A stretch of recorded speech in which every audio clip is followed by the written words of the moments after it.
যত বেশি অনুভূতি আবেগের ইনভেস্টমেন্ট বেশি করা হবে তত কিন্তু সম্পর্কটি আবার টিকে যাওয়ার একটি সুযোগ আছে।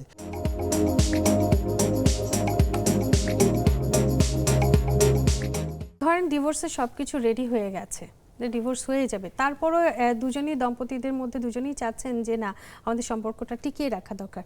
কি 5টি কাজ করবেন যেটা করলে তারা সম্পর্কটাকে টেকানোর কোনো সম্ভাবনা থাকতে পারে? আমরা বলি যে এক্ষেত্রে আমাদের যেটি করতে হবে সেই প্রধান কারণ হচ্ছে হারমোনি অফ দি ইমোশন।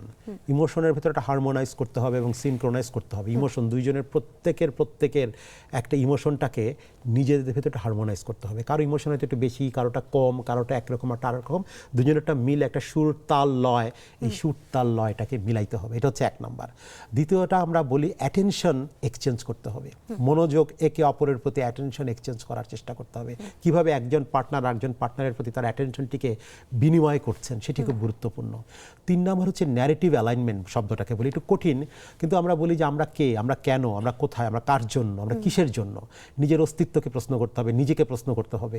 একে অপরের প্রশ্নের উত্তরের মধ্য দিয়ে প্রত্যেকের যে ন্যারেটিভ সেটিকে অ্যালাইন করতে হবে, কাছাকাছি আনতে হবে। সেটি খুব গুরুত্বপূর্ণ। আর সবশেষে আরেকটি গুরুত্বপূর্ণ আমরা বলছি ইনভেস্টমেন্ট ব্যালেন্স।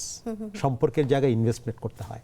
সেই ইনভেস্টমেন্ট আর্থিক ইনভেস্টমেন্ট না, টাকার ইনভেস্টমেন্ট না, সেটি কিন্তু পরস্পরের প্রতি শ্রদ্ধা, ভালোবাসা, আবেগ, ইমোশন, অনুভূতির ইনভেস্টমেন্ট।